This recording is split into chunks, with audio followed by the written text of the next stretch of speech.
What's going on, everybody? Welcome back to the channel. I don't know what it is, but as soon as that fall air comes in, as soon as it's just a crisp breeze instead of just hot, I just go into this like panic mode and I just need to prep for winter. I feel like I'm more ahead than I was last year. I got a huge stack of firewood and I have a good plan for winter prep. That brings us to what we got going on today. The first thing we gotta do is we gotta head to the junkyard because I wanna get my Audi going so that way it's moving under its own power and I don't have to tow it around and I can move it out of the way for some other stuff I got planned.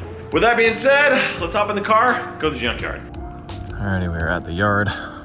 Grabbed a couple 180 parts from that black wagon back there. And I already got a couple of my Audi things besides what I needed for the daily. Now I'm in the Ford trucks, nagging some goodies out of here and seeing what other cool things I can get here.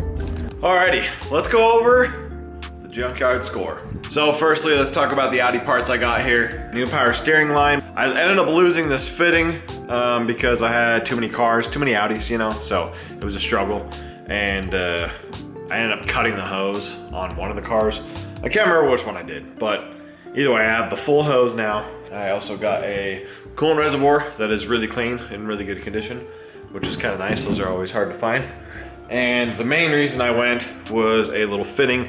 The one on the intake manifold, I ended up breaking it off on the last one. You see how it's a sharp 90? I ended up breaking it right at that 90. So yeah, that was like the little things I needed for this car. I also bought some stuff from FCP Euro. We'll dive into that in just a little bit. The main score for this junkyard run was the center console for a Bronco or an extended cab truck. I usually find these in extended cab trucks, but this one's in really good condition. The latch even works, which my Bronco doesn't even have a functioning latch, but these sell fast and pretty good on the Facebook groups, so I obviously had to cop that.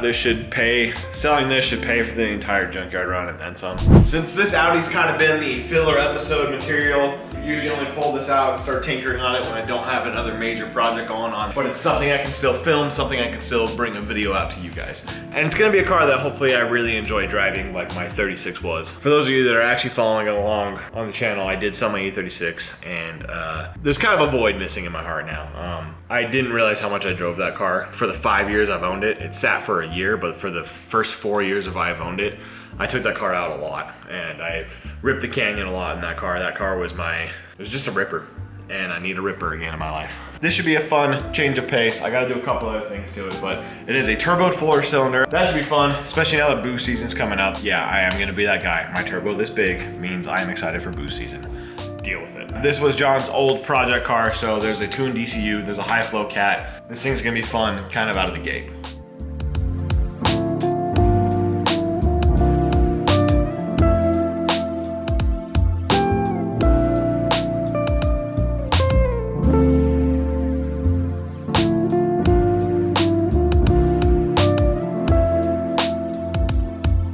Alrighty, so after staring at this for a little bit, I have a good idea of what we need to do. So, first things first, I know we have quite a bit of vacuum stuff and PCV stuff underneath this intake manifold that we got to address. So, let's get this intake manifold off so we can see what we're doing.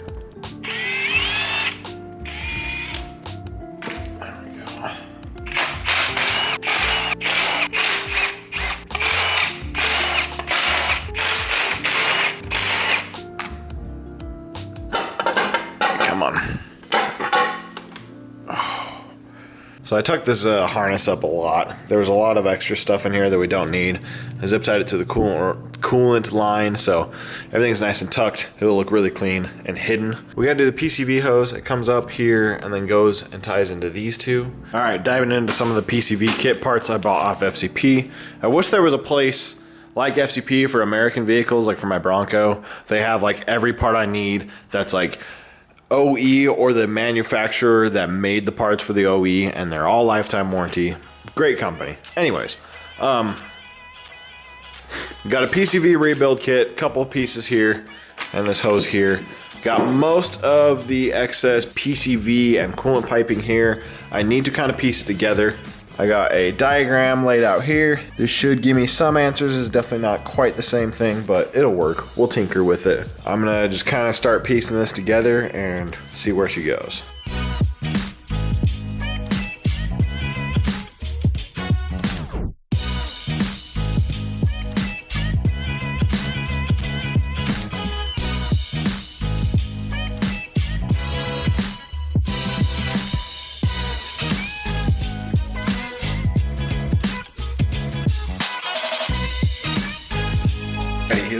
update for y'all.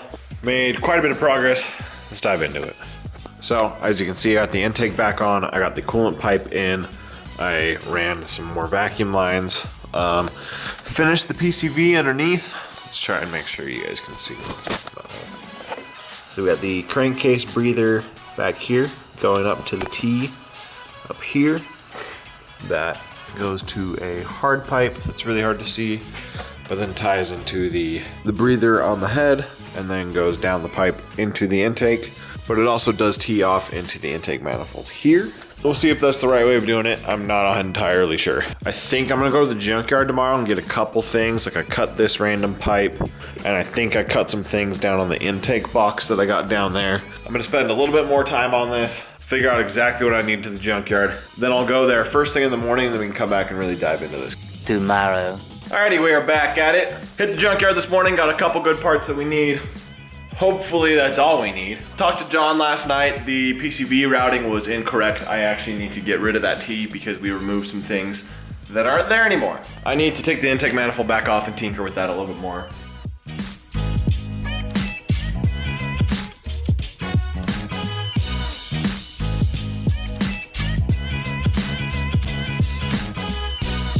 Alrighty, we are now basically back to where we were last night.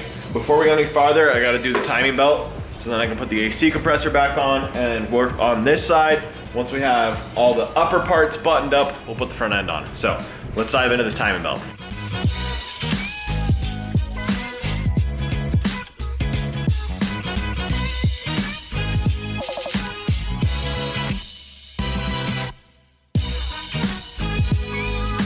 Alrighty, we are now in the timing range. The timing is now at top dead center. As you can see, notch to notch.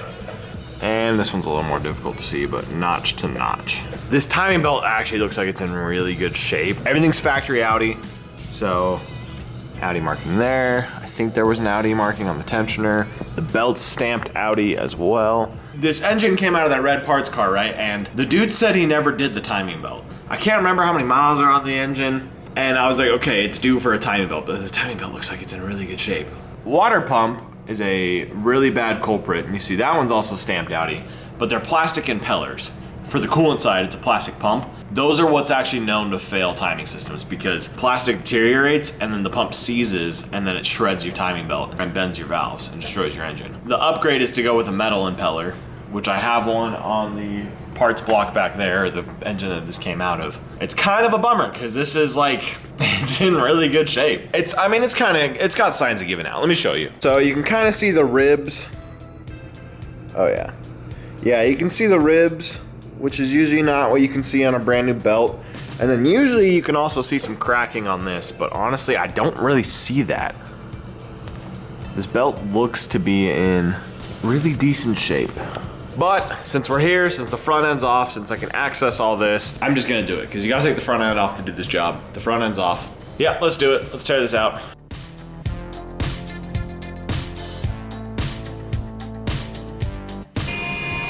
Okay, I'm glad I replaced this now. Holy shit. This thing is bad. Let's see if I can get it on camera. Can you guys? Oh yeah, you can. You see all those cracks in there? Oh yeah. Oh yeah, this thing was on its way out. Let's flip it over and see what the cracks look like on the ribs. Oh yeah, this one's not as bad, but it's pretty brittle. Versus the belt that I got from the parts car. This one's way softer. This is kind of brittle. And it is smooth as can be. And the back side is also smooth as can be. Okay, I'm glad I did that. Crazy how fast that changed from, yeah, I don't need to do that. Oh yeah, this thing was on its way out. Oh, that water pump feels like shit too. Okay.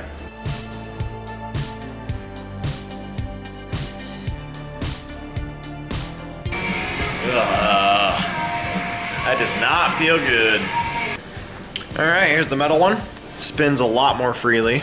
The other one was very stiff, so definitely glad I'm doing this now.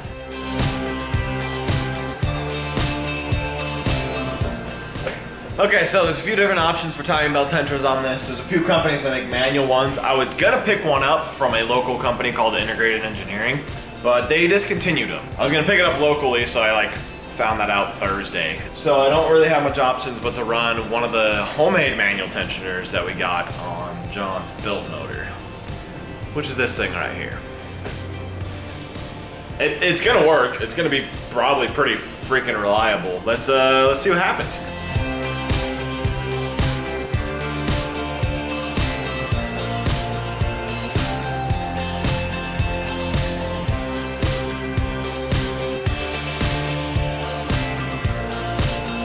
I don't know when we stopped recording, but we should be all right. I cleaned up the head and the bottom bracket here, just because I'm not gonna be in here again, so we might as well clean it up a little bit. I'm keeping the tensioner loose because the holes are a little oversized, so there's a lot of play where this idler pulley is gonna go. I want to make sure it sits in the right spot before I tighten it down. So yeah, timing's still in place. We haven't moved those, so it's pretty easy to get the belt on. There's just a couple little tricks that you gotta do, but I've done a lot of these, so it's not bad. Where'd the belt go though? Oh, there it is. Okay. So this is where your tension is. You have to kind of set the belt perfectly and tight around here, and then keep it loose here. It's a little difficult. So you usually start here.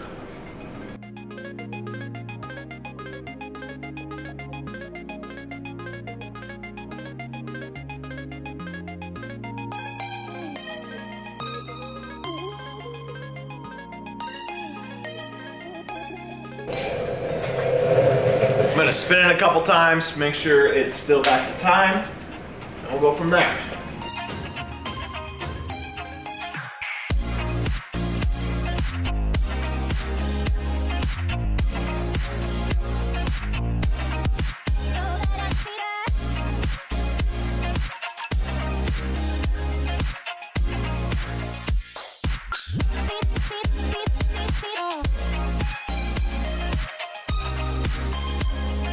Alrighty, we got the timing belt and the front end components all wrapped up. Got the AC compressor back on, belts are all on, but I've noticed I'm still dripping some oil. So let's go under there and I'll show you something real quick. Oh, I was thinking this was my turbo drain line or my drain plug. I came under here to see where the leak was coming from. We got an oil spot right here, see that? If we wipe it away, we can kind of see.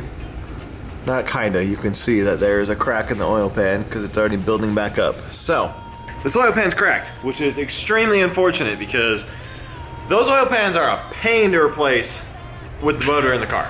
I thought I was shit out of luck. I thought I couldn't make any more progress this weekend, but I remembered I still have a parts engine with a good oil pan on it. So, we're gonna do an oil pan swap before we go any farther with putting any accessories on because we have to raise the engine up to clear the subframe to get the oil pan out. So let's get started on that.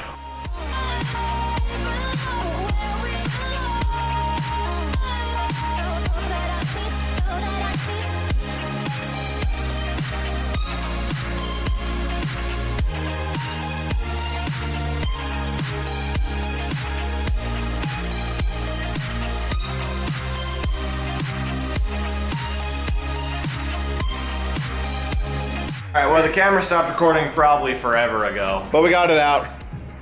That was a pain in the ass. I really, really wish I saw the cracked oil pan before I put the motor in, because it's a lot easier to do with the motor on. Before we swap pans, I'm also swapping pickup tubes because this is the one that came out of it. And as you can see, there's a lot of gunk in there versus the one that came out of the other engine. It's a lot more breathable, so. Yeah, this engine is very neglected. It's definitely gotten a long time without oil changes, like it should not have been. So I'm gonna have to do a lot of oil changes to clean this thing up. Anyways, we'll get this on, we'll clean the surface of the block, throw some RTV on the pan, and put it back in.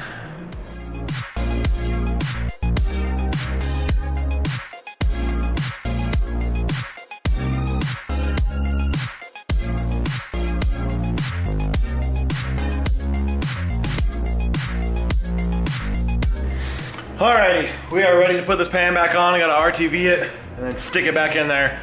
But this was such a time-consuming process. I'm already bored of it, so I'm sure you guys are too. So I'll catch up with you guys when the pan's back in. Alrighty guys, it's been like 2 hours since you've seen me. I'm just been getting my ass kicked. So, got the pan back in, got the engine dropped on the motor mount. Once we got it back on, I realized that the Walmart Auto Center was about to close. And so I rushed over there to get a new battery for this thing. So I got a new battery and a few fluids. Still haven't gotten coolant yet, but at this point, I don't think I'm starting this thing tonight. Unfortunately, we are not at the step we left off when we found out the pan was cracked. So lots of steps backwards on this one. It's really kicking my ass, but I'm really trying to get this thing mobile. 2 hours later. All right, now that it's like 9 p.m., we're back where we needed to be. So all we gotta do left before we can put the front end on is just get the upper accessories here. So the coolant reservoir, a couple of vacuum lines, and then the intake here. Yeah, let's get that knocked out real quick.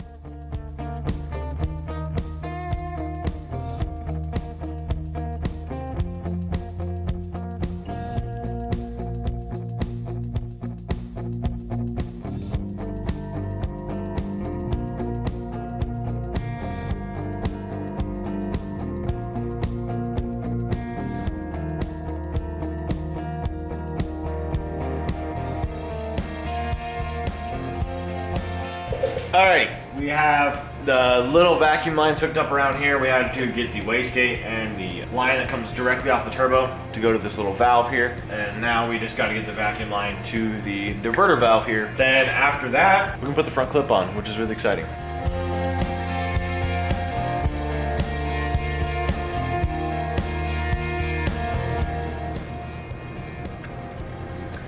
It looks like that'll take that corner pretty well. It will fit, so let's trim this down. Got it too short, just kidding. That's perfect, let's get some hose clamps for that. Boom.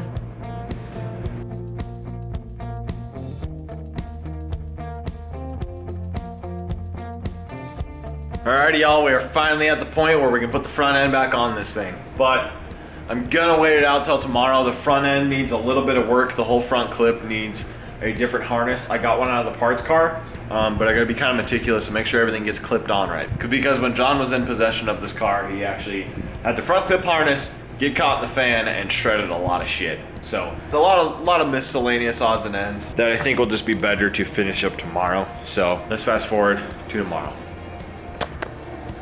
Alrighty, we're back. Let's get this front end on.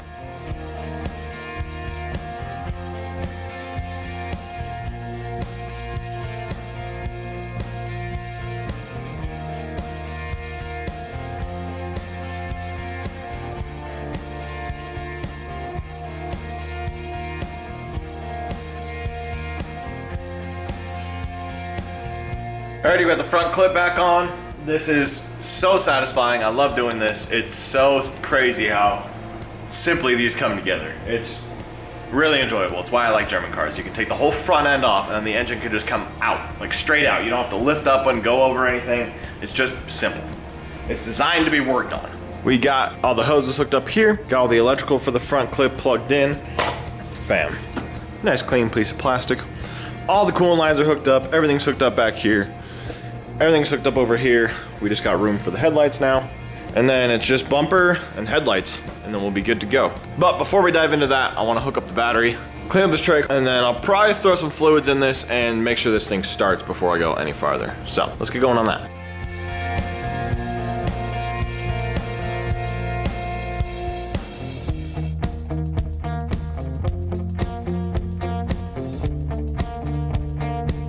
And we are getting so close. This is looking so good. It's looking like an actual car again. I am so hyped. I can't start the car because the shifter linkage is disconnected, the drive shaft is loose, and the clutch pedal is not bled. So there's no way to stop this thing from spinning, and the drive shaft being loose, and all those factors make me not want to start it yet. So we gotta go up and work on the little things from underneath there.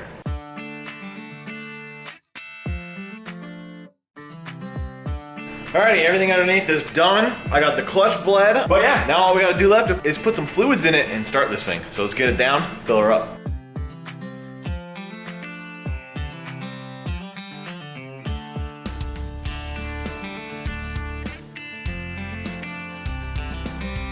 think we're ready to try and start this thing. First thing I'm gonna do is I'm gonna unplug the coil packs because this motor has sat. Gonna crank it a little bit, get some oil pressure, get some oil up into the cylinder walls and stuff.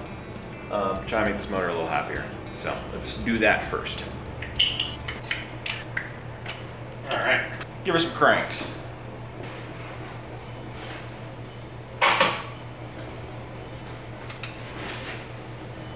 All right, we're not cranking.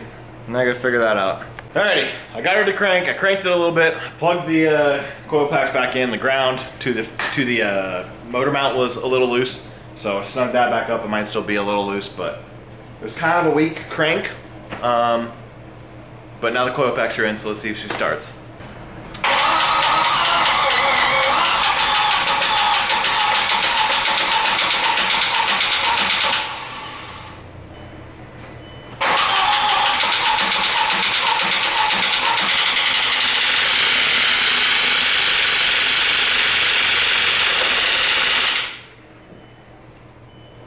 Oh, that sure is an interesting sound now, isn't it? That is a very interesting sound. I don't know how I feel about that. Motor was definitely not sounding like that when I bought it. Alright, let's try one more time.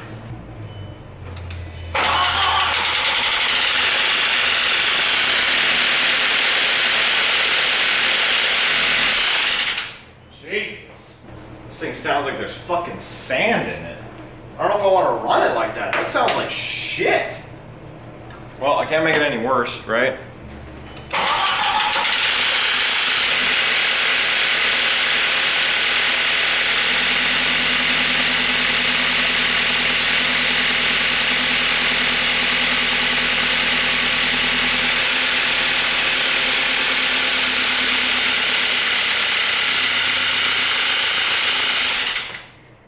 It doesn't sound like knocking, but it sounds like those cams are, I don't know, dry as hell. I kind of want to pull the valve cover and douse it in oil or something.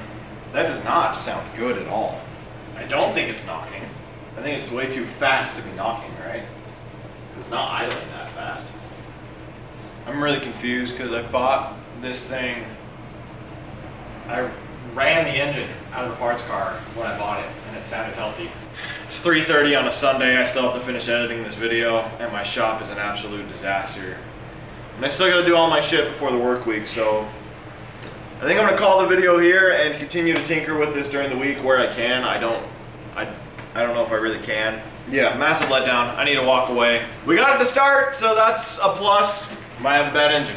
Thanks you guys for watching. If you made it this far, I really appreciate it. Leave a comment, let me know you made it this far.